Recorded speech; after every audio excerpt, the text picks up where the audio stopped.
संतांची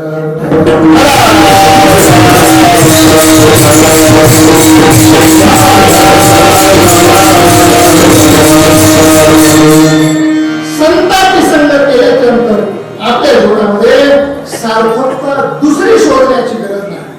सांगू तुम्हाला, संगत संत नक्की करले. आपल्या जीवनाचं सार्थक आहे ना, सार्थक कछू करले म्हणजे कुठेतरी क्वचित त्या ठिकाणी होणार सार्थकता करून घ्यायची असेल ना, एकमेव कारण आहे त्याला संतांची संगत करावी लागेल. ऐका, संतांची संगत करावी लागेल. संतांची संगत करू ना महाराज, करू ना, पण संतांची संगत करायची मिळवकरांच्या समोर गेले. महाराजांना विचारलं, महाराज आमची तुमची संगती झालीच ना, परंतु आता आम्हाला सांगा ना आमचं उद्धाराचं स्थान कशाने. मिळवकरा म्हणतात, अहो तुम्ही फक्त संगत करा, संगत संतांची केली की तुमचा उद्धार झाल्याशिवाय राहणार नाही. मिळवकरा महाराजांना प्रश्न विचारला, महाराज माझा उद्धार होईल? अरे तू माणूसच आहे ना, तुझा काय उद्धार होणार नाही? नाही माझा होईल का? होणार ना? नाही होईलच का? अरे होईल ना, अरे पुन्हा नाही होईल का? अरे होईल ना बाबा. काय झालं तुला नेमका? महाराज मी दीन आहे हो, मी दीन आहे, मी दीन आहे ना. अरे तू दीन आहेस ना, कळालं मला, तू दीन आहेस ना. अरे दिनाचा उद्धार करण्यासाठी तर संत येतात. दिना उद्धारणे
संगती केली त्यांचा उद्धार झाला.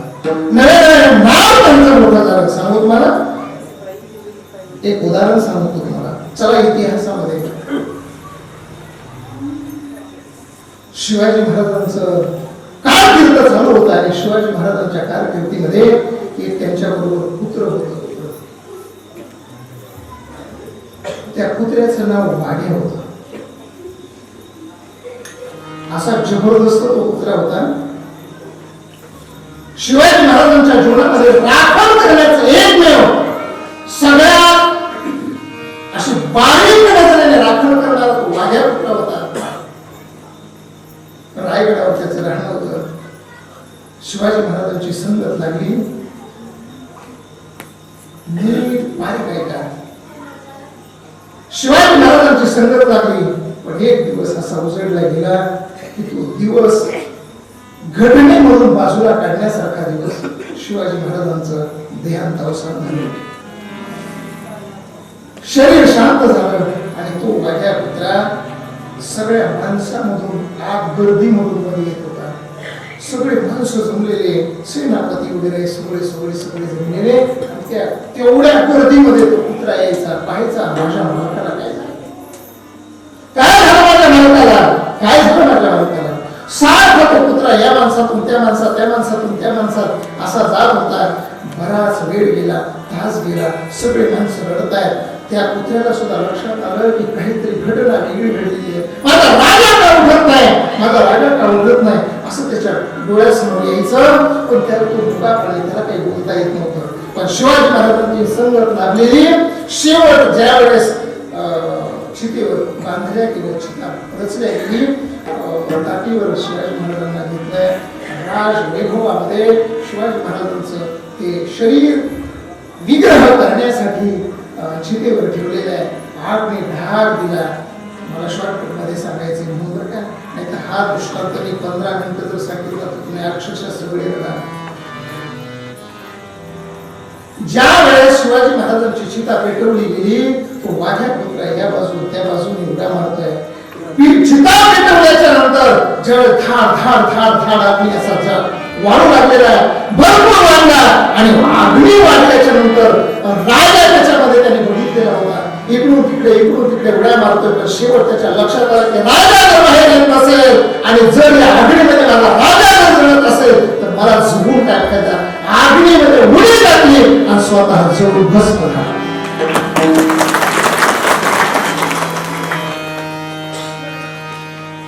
आजही तुम्ही रायगडावर जा, शिवाजी महाराजांची जिथे समाधी आहे ना, त्या समाधीच्या शेजारी वाघ्या कुत्र्याची समाधी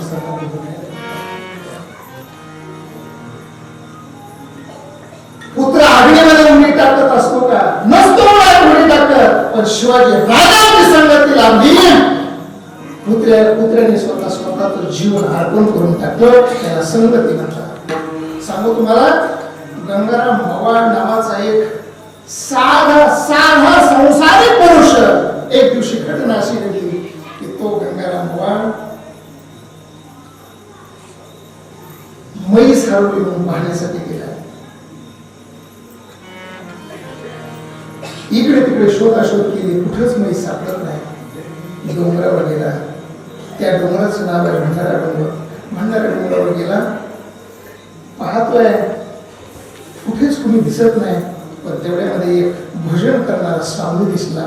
तो ही अवलिया साधू, त्यांचं नाव आहे जगद्गुरु तुकाराम महाराज. पांडुरंगाचं भजन करताना आनंदामध्ये एकटेच भजन करतायत.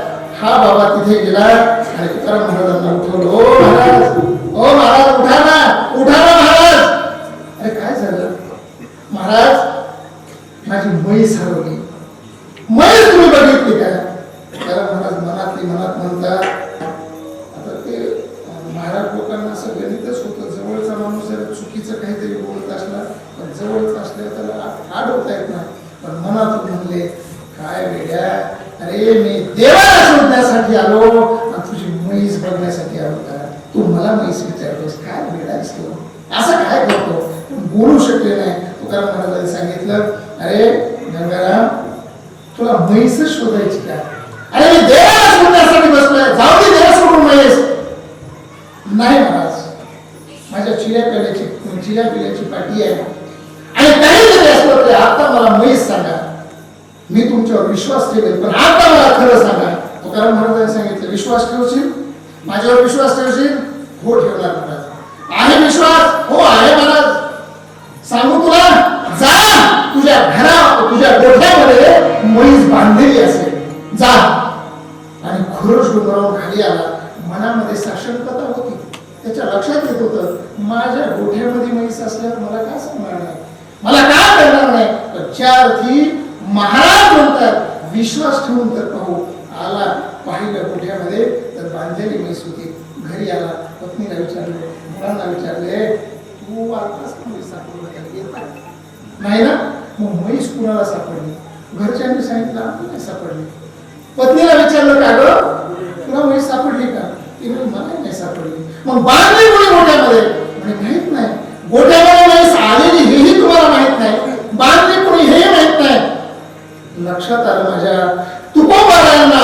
अरे एवढं हसाने कसं सांगता आलं की जा तुझी म्हैस गोठ्यामध्ये बांधलेली आहे असं ज्या अर्थी म्हणतात ना, नक्कीच तुकोबाराने देवाला हात मारली असावी, देवाला काम सांगितलं असावं.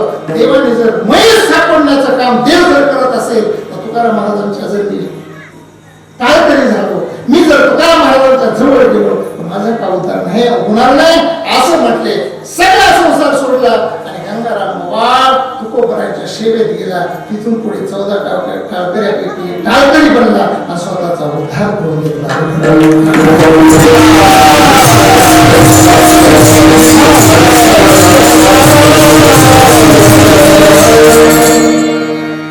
संतांची संगती क्षणाभापूर्ती जरी घडली ना कधी त्याचा उद्धार होईल नाही.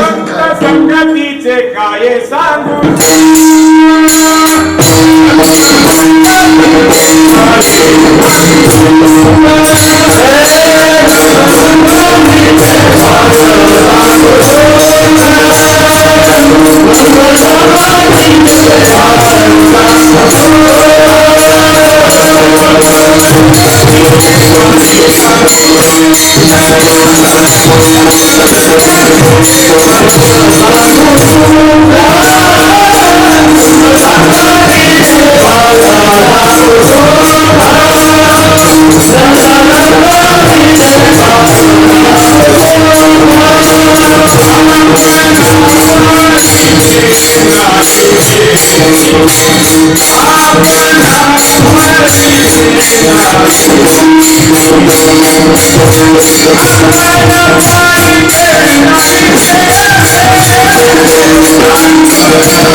ही संगे चित्रणे दीन उद्धरणे नवर कोण. उद्धरणे या एक शब्दाचा अर्थ कसा होऊन जातो. उद्धरणे उद्धरणे म्हणजे खालून वरती जाणे आणि अवतरणे म्हणजे वरून खाली येणे. संत हे वरून खाली येतात, देव हे वरून खाली येतात, पण जीव मात्र खालून वर जातो. जीवाला काढण्यासाठी संत येतात आणि देव बघा देव येतात पण देव काय करतात, भक्ताला की पायापाशी आणि दुर्जनाशी संवाद, दुर्जनाला मारतो आणि भक्ताचं संगोपन करतो, जवळ घेतो. पण संत तसे नाही करत. संत फक्त म्हणतात माझ्यापर्यंत आला ना मग तुझा उद्धारच आहे. आणि दीन उद्धरणे नवर कोण. ब्रह्ममूर्ती संत जगिया उद्धरणे दीन उद्धरणे नवर कोण. दिनाचा उद्धार करण्यासाठी संत येतात. मग दिनाचा उद्धार म्हणजे दीन म्हणजे मनुष्य. मग महाराज दिनाचा उद्धार करण्यासाठी आले, त्यांचं डोळं नाही ना कशामुळे.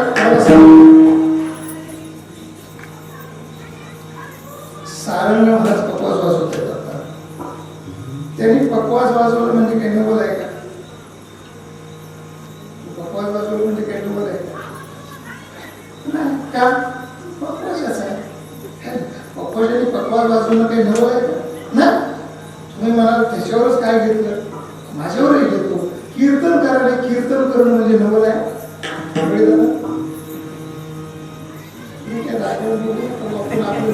मगाशीच म्हणे आपलं 4 भिंतीच्या आतमध्ये बघून घेऊ पुन्हा आहे ना. तुकाराम आधी तुकाराम महाराजांकडे फराळ गेली त्यावेळेस म्हणे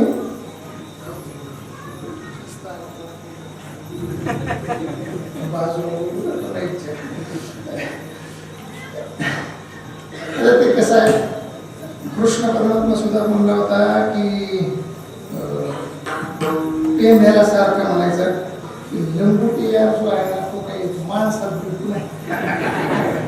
भेटा बापा तू असं आडबाजूला भेटलेला बरं असं. तुमच्यासारखं आमच्या गावात एक पट आहे माझा क्लास हा राईट जोड ओळखली महादेवांचा तो असा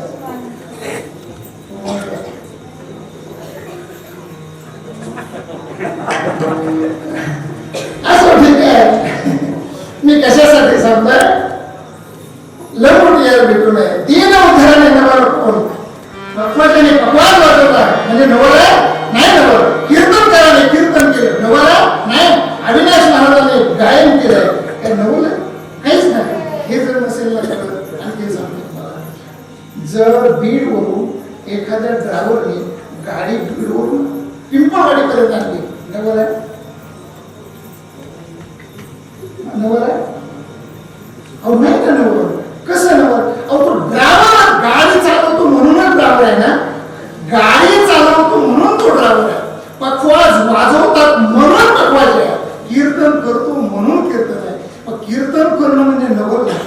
पखवाज वाजवणं म्हणजे नवल नाही, गायन करणं म्हणजे नवल नाही, गाडी चालवणं म्हणजे नवल नाही, पण संत सुद्धा उद्धार करण्यासाठी जर आले असतील उद्धार करणं म्हणजे नवल नाही.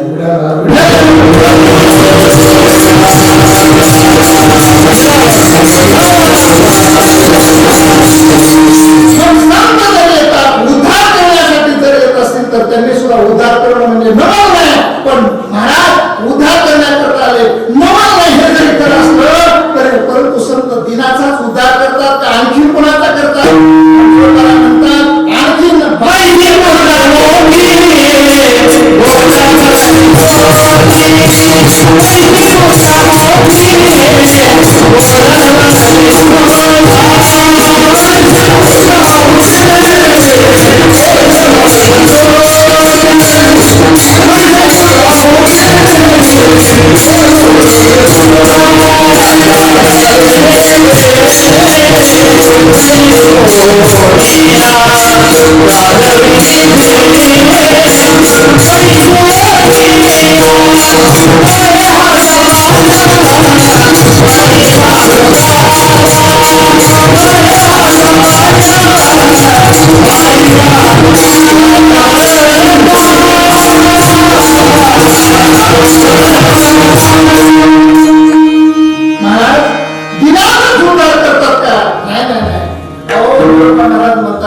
दिनाचा उद्धार करणं सोडून द्या, ते जगाचाही उद्धार करतात आणि मुळाचाही उद्धार करतात.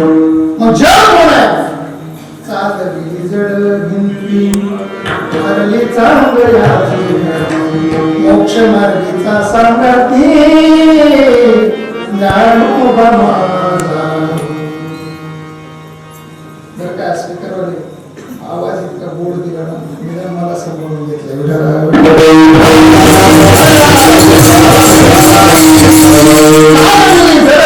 हानी चांगल्याची भ्रांती मोक्ष मार्गीचा सांगती ज्ञानोबा माझा.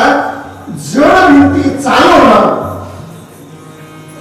आणि मूळ म्हणजे रेड्याच्या मुखातून वेद बोलवणं, जडही बोलवला आणि जडही भिंत चालवली आणि रेड्याच्या मुखातून वेद बोलवला म्हणजे मूळही बोलवला. मैशी पुत्रामुळे बोलवणे श्रुती चालवणे भिंती बैसोनिया. आणि सगळ्यात महत्वाचा आता तिसऱ्या चरणाचा अर्थ सांगतो.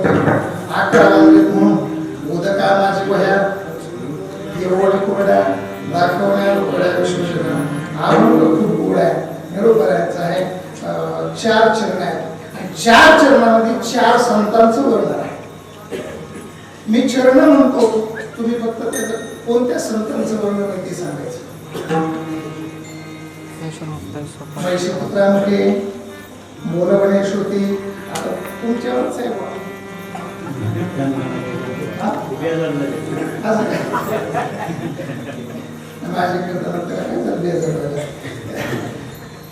पहिल्या चरणामध्ये कोणत्या संतांचं वर्णन आहे? मैशीपुत्रामध्ये बोलवणे श्रुती चालवणे भिंती बैसोनिया. कोणत्या संतांचं?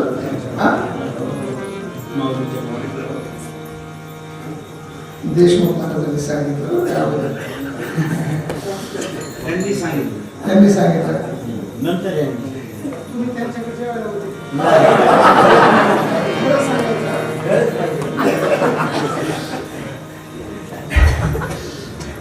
तो तुम्हालाच नाही, आम्ही लहानपणी येतो ना, आम्हाला बोर आणून द्यायचा, तो जांभूळ आणून द्यायचा ना, आम्हाला म्हणायचं उत्तर कुठी. शाळेत लिहिताना चाचणीला उत्तर आम्हाला म्हणायचं कुली. त्याचा पेपर आम्ही द्यायचो.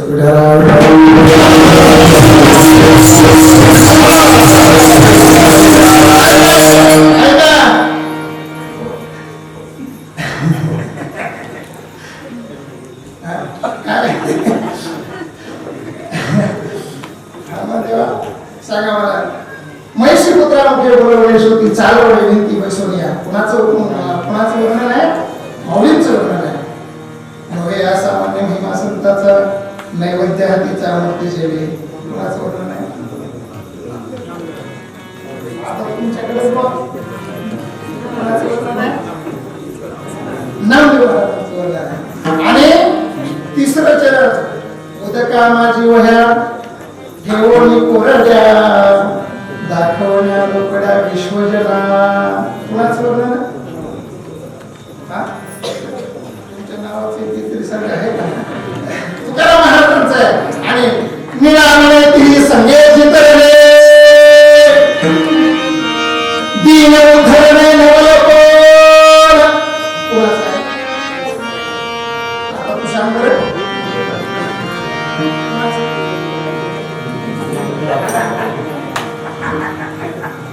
आता कसा फसला महाराज तुमचा चेहरा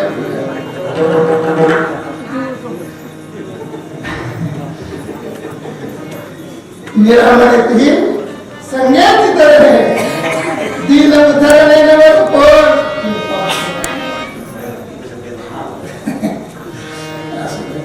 ती चौथ्याचे चरण आहे ना. निळामध्ये ती म्हणजे निळोपारायणचं चरण आहे. चला ऐका मला पुढे जायचंय. फक्त एका चरणाचा अर्थ तुम्हाला सांगणार आहे. पहिलं चरण म्हणजे शेवटचं चरण, दुसरं चरण म्हणजे पहिलं चरण, तिसरं चरण म्हणजे तिसरं चरण आणि चौथं चरण म्हणजे दुसरं चरण.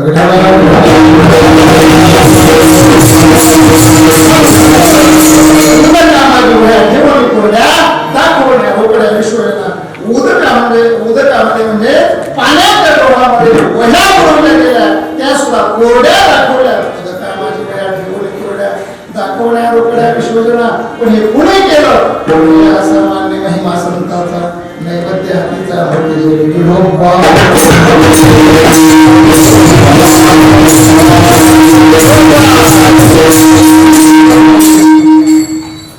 आपण ठाकरेंनी एवढे टाळ वाजवलेले, चोपदार एवढे टका टका बघतायत, काठे घेऊन उभे तुमच्याकडे पण कारण ते काठी घेऊन फिरत होते. फिरता फिरता माझ्याकडे ती तर चोपदार उभे आहेत. हे बाल गोपाल हे आताचे बछडे आहेत, पण नंतर ते वाघ होणार आहेत. हे वारकरी संप्रदायाचे आधार बनणारे विद्यार्थी मनापासून 9 वाजल्यापासून नाचतायत, उड्या मारतायत. फक्त तुम्हाला त्रास नाही. मला असं वाटतंय तुम्हाला त्रास मी द्यावा अशी माझी इच्छा नाही. आयुष्यात होत नाही, अजिबात नाही, माझी इच्छा नाही. पण आता दिल्याशिवाय गत्यंतर येईल. कारण तुम्ही ते हाताने गाडी आणखी ते वाजवलेले आहे आणि मुखाने सुद्धा भजन म्हणलं आहे. एकदा असं सुंदर सगळ्यांनी तेव्हा तू इकडे कॅमेरे बघ सगळ्यांना होते असं बोल करायचं.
निरामणे ती संगेची तरणे दीन उद्धरणे नवलकोण महिषी पुत्रा मुखे बोलवणे श्रुती चालवणे बिंदी वैसोलिया उदकांना जेवढ्या ठेवणी कोरड्या दाखवण्या मोकळ्या विश्वजना आणि मग हे हा सामान्य महिमा संतांचा नैवेद्य मूर्ती देवी अभंगाचा भावार्थ झाला. फक्त मोहे हा सामान्य महिमा संतांचा याच्यावर 2 दृष्टांत सांगतो आणि आपली सेवा करतो. ऐका, नोहे हा सामान्य महिमा संतांचा नैवेद्य हत्तीचा मूर्ती देवी नैवेद्य हत्तीचा मूर्ती देवी जेवी या हा दुसरा दृष्टांत तुम्हाला सांगणार नाही का तर वेळ झालेली आहे म्हणून सांगणार नाही. कारण नामदेव आहे ज्यावेळेस देवाकडे नैवेद्य खाऊ घालण्यासाठी गेले नैवेद्य खाल्ला देवाने तो सर्व दृष्टांत आपल्याला आपण ऐकून आहे. 2 दृष्टांत फक्त असे सांगतो ऐका. नोहे हा सामान्य महिमा संतांचा नैवेद्य हत्तीचा मूर्ती नोहे हा सामान्य महिमा संतांचा सामान्य महिमा संतांचा नाही याच्यावर 2 दृष्टांत सांगतो ऐका. सगळेजण रामायणामध्ये चला. रामायणामधला एक दृष्टांत आहे. रामचंद्र प्रभू वनवासात चालत असताना रामचंद्र प्रभूच्या पायाचा स्पर्श एकदा एका दगडाला झाला. बरोबर ना? दगडाला झाला पायाचा स्पर्श त्या दगडाला झाला. त्या दगडाची बळी निर्माण झाली. कोण होती ती?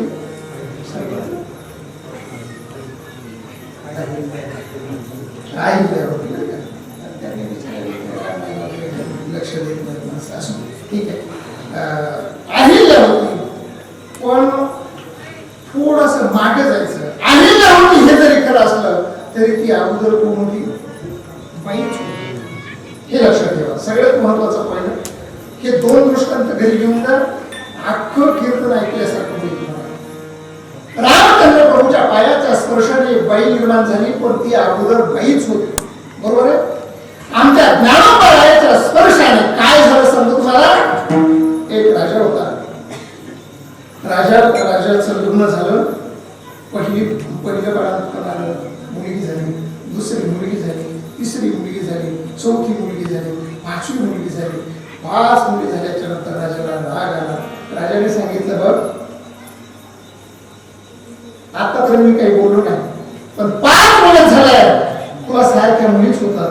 आता 6व्या वेळेला जर मुलगी झाली ना तुझा शिरच्छेद करेल. आणि दुसरी गोष्ट जर 6व्या वेळेला मुलगी जर झाली तर तुझा तर शिरच्छेद करेलच पण मुलीला सुद्धा मारून टाकेल. आता या आताचा नाही गोष्ट आता कोण काय आता अशा मिशा जरी असल्या ना घरी गेलं की मिशा अगोदर घरातून बाहेर निघलं की असे करतात घरी जाताना असे खाली करून जातात. घरी कुठे आता चालतं ते पहिलं होतं आणि पहिलं होतं एवढंच नव्हतं. पहिलं असं म्हणतात राजा बोले ते पाठ केलं नाही बरं काय राजा बोले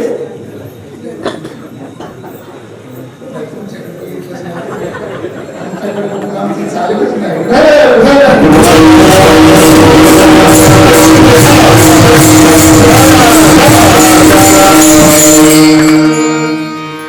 महादेवराव आणि संजू हे 2 जण आहेत ना हे जीवलग मित्र आहेत पण ते आपल्या मंदिरामध्ये ना प्रत्येक गुरुवारी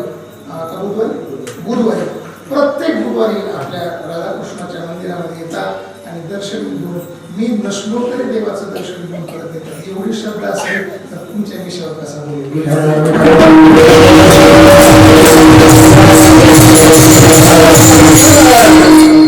पण मित्रावर बोलावं लागेल ना बोलायचं असतं बाकीच्यावर कशाला राग येणार हे मी खरंच आहे. चला ठीक आहे. राजा बोले दर आहे या नाही तुमचे 10 मिनिटं जास्त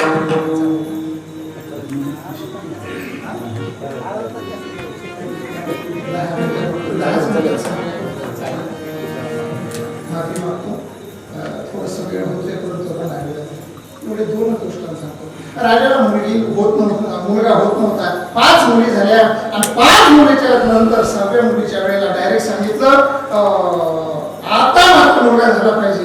आणि ज्यावेळेस 7व्या वेळेस गरोदर राहिली गरोदर राहिल्याच्या नंतर ती एक महिन्यातला एक दिवसातला तास सारखी विचार करायची, देवाच्या समोर उभी राहायची आणि देवाला सांगायची, देवा कृष्णा माफ करले, माझ्याकडून काय चुकीचं आहे, मी माझ्या हातात तरी काही आहे का, आता 5-6 मुली झालेल्या आहेत, आता मी तरी काय करू, पण निदान आता माझं मरण तुझ्या हातात आहे, एवढ्या वेळेस काय कर, मुलगा दे.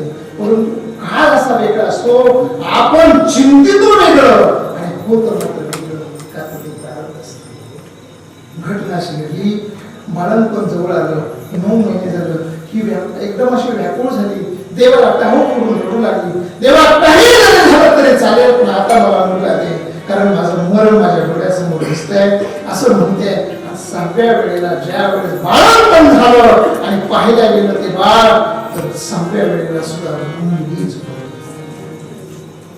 मुलगी जन्माला आलेली बघितली, राणी साहेब मोठमोठ्याने रडते आहे, आक्रोश झाला आणि आक्रोश झाल्याच्या नंतर वाईट एवढं वाटलं तिला, आता वाटलं की मुलगी माझी मरणार आहे, मीही मरणार आहे, आता माझ्या हातात काही राहिले नाही. पण तेवढ्यामध्ये रडत असताना तेवढ्यामध्ये एक शेंडीवाला बाबा आला, ब्राह्मण बुवा आल्याच्या नंतर ब्राह्मण बाबाने सांगितलं, काय झालं राणी साहेब, काय करता तुम्ही? त्याने सांगितलं, बाबा असं घटना घडलेली आहे. ठीक आहे, मी मरण तुमचं वाचवलं, मी ब्राह्मण आहे, मरण तुमचं वाचवतो, ते मी किती दिवसासाठी, जवळजवळ 15 वर्षासाठी मरण वाचवतो तुमचं, पण मला दक्षिणा दिला पाहिजे. दक्षिणा किती बी घ्या, दक्षिणा किती बी घ्या, पण आता माझ्यावर आलेलं संकट काढा. आणि मग ब्राह्मण देवाने सांगितलं, तुम्ही फक्त एक करायचं,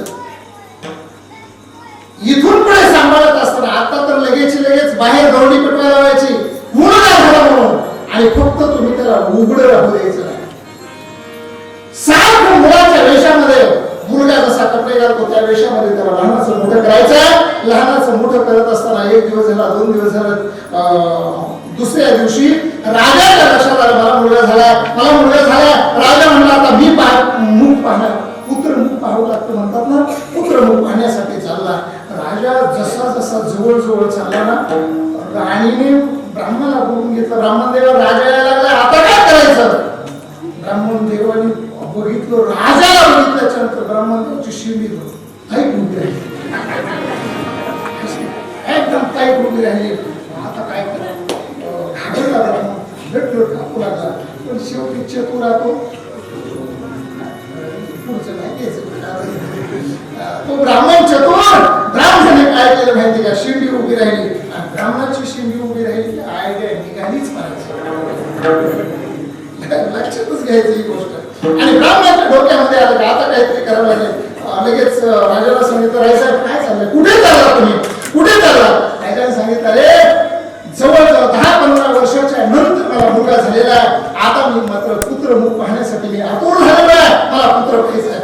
त्यांनी सांगितलं, मी ब्राह्मण आहे, मला अगोदर विचारा तुमचा मुलगा किती चांगला आहे. मी सांगतो वर्णन, बघा तुमचा मुलगा खूप गोरा आहे, इतका गोरा आहे, खूप सुंदर आहे, गालं तर आहे ना एकदम असे गोरे कोणते आहेत, डाळिंबाच्या आपल्या सफरचंदासारखे गाल, डोळे जर आहेत बघितलेला तुम्ही, हरणीच्या डोळ्यासारखे ते डोळे आहेत, ओठ जर बघितले ना डाळिंबाच्या फुलासारखे ओठ आहेत. अरे मग एवढं सांगतो तर मला बघू दे ना. ब्राह्मणाने पुन्हा सांगितलं, त्या ब्राह्मणाच्या माझ्या लक्षात आलं होतं, आतमध्ये गेला बघितल्यावर माझी सोयीची सुद्धा नाही, उलटी झाली असती. म्हणून ब्राह्मणदेव घाबरला. ब्राह्मणदेवाने सांगितलं, आयडिया बघा किती हुशार आहे ब्राह्मण. ब्राह्मणाने लगेच सांगितलं, काय सांगितलं, ऐका, मुलगा एवढा चांगला आहे, पण तो आशा नक्षत्रावर जन्माला आलाय ना, त्या नक्षत्राचं नाव आहे मूळ नक्षत्र. आणि या मूळ नक्षत्रावर जन्माला आल्यामुळे इथून पुढे जवळजवळ तुम्हाला 15 वर्ष मुलाचं तोंड पाहता येणार. किती वर्ष?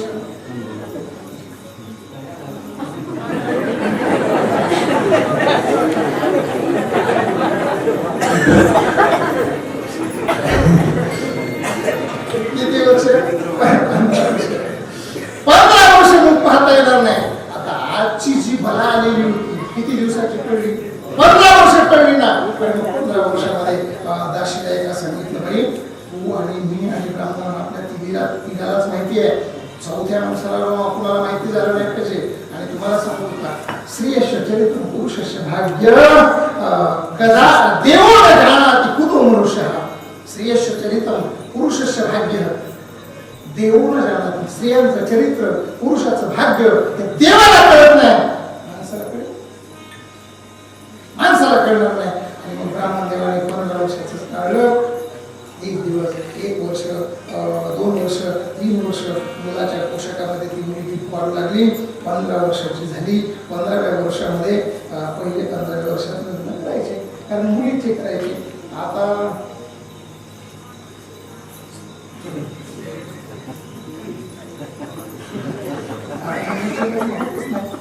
होतात ते बायाचे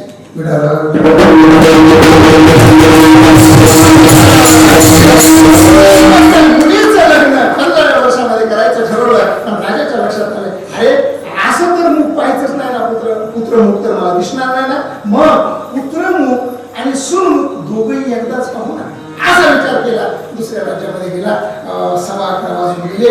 पटकन दुसऱ्या राज्यात गेला. गेल्याच्या नंतर पटकन लगेच त्या राजाला सांगितलं, माझ्याकडे खूप सुंदर मुलगा आहे, तुझी मुलगी देतोस का.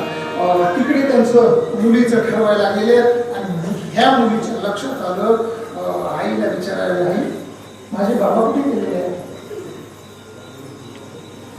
आई रडायला लागली. आईने सांगितलं, बेटा तुझे बाबा लग्न जमवण्यासाठी गेले.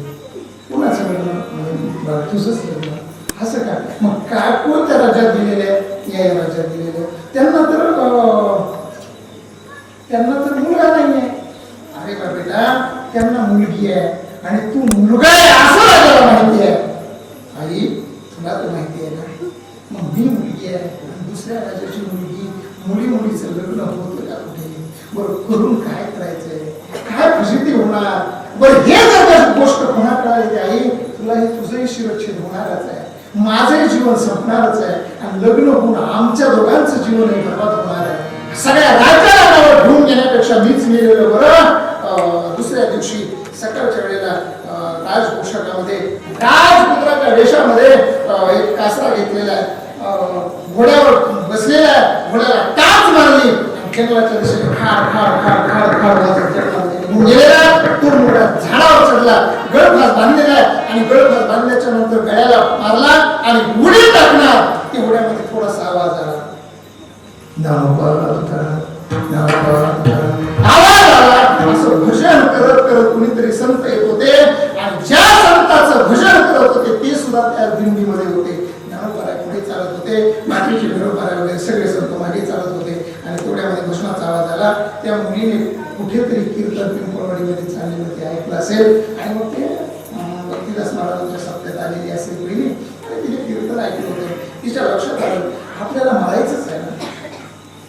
मरताना एकदा नुसतं मरायचंच आहे, पण एकदा संतांचं दर्शन घेतलं आणि पुन्हा हे गेल्याच्या नंतर मेल्याचं चांगलंच आहे ना.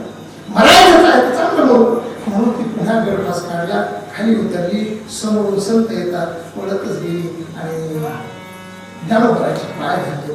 ज्ञानोबराचे पाय धरले, सोडत नव्हती मुलगी. पण तेवढ्यामध्ये त्या मुलीने पाय धरलेले आहे. पण कुणी धरलेले आहे. मुलाच्या वेशामध्ये. म्हणजे कुणी धरले. मुलाने पाय धरलेले आहेत. मुलाने पाय धरलेले बघितले. ज्ञानोबराय म्हणतात, हे बाळा हे उठ. अरे तुला काय झालं, उठलं तू. ती बाळा काही उठत नाही. अरे तुझ्यावर काय संकट आलं ते सांग. ए बाळा ए उठ ना बाळा उठ. असं म्हटल्याच्या नंतर मुलगी मोठमोठ्याने रडते आणि कशी ती उठली. खांद्याला ज्ञानोबरायने मुलगी उठली, पण मुलाच्या वेशामध्ये उठल्याच्या नंतर तिने सांगितलं, ज्ञानोबराय म्हणतात काय उठलं मला सांग ना. महाराज खरं सांगू का तुमच्या शब्दामुळे घडते. काय शब्द माझा. अहो तुम्हीच आता म्हणलात ना बाळा उठ, बाळा उठ. मी बाळा नाहीच आहे, मी बाडी आहे. अरे तू बाडी म्हणजे मुलगी आहेस. हो म्हणे मी मुलगी आहे. पण ह्या पुत्राच्या विषयामध्ये कसं. सगळी हकीकत सांगितली. ज्ञानोबरायने डोक्यावर हात ठेवला. बाळा तुला बाळा म्हटलंय ना, जा माझ्याकडून असा आशीर्वाद देतो की तू बाळा बाळी आहेस, पण बाळा म्हणून नाही, तू बाळी नाहीस, बाळा.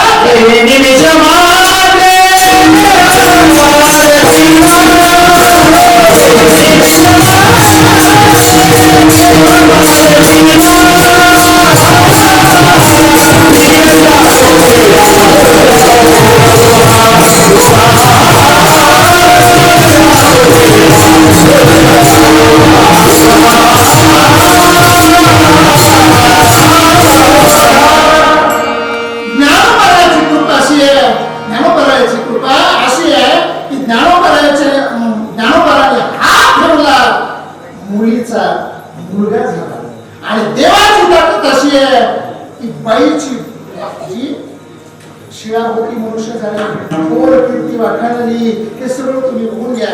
ज्या वेळेस रामचंद्र प्रभूचा त्या शिळेला पाय लागला, शिळा ही मुलगा म्हणून उभी राहिली, आपला मुलगी म्हणून उभी राहिली. पण मुलगीच पहिली होती, म्हणजे पहिली मुलगीच होती, ती मुलगी केली, म्हणजे मुलगी होती म्हणून मुलगी केली. संत देवाचा पराक्रम आहे. मुलीची मुलगी करणं हा देवाचा पराक्रम आहे. तर संतांचा पराक्रम मुलीचा मुलगा करणं हा देवाचा पराक्रम होय. हा सामान्य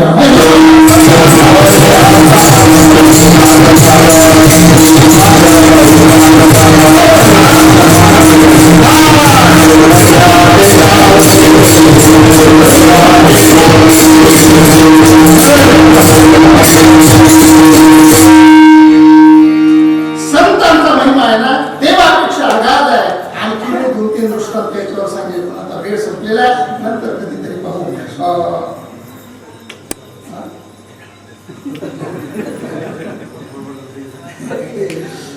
नोहे हा सामान्य महिमा संतांचा.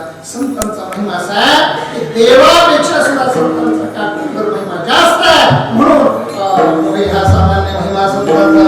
नैवेद्य हळदीचा मोठी देवी ज्ञानेश्वर माऊली.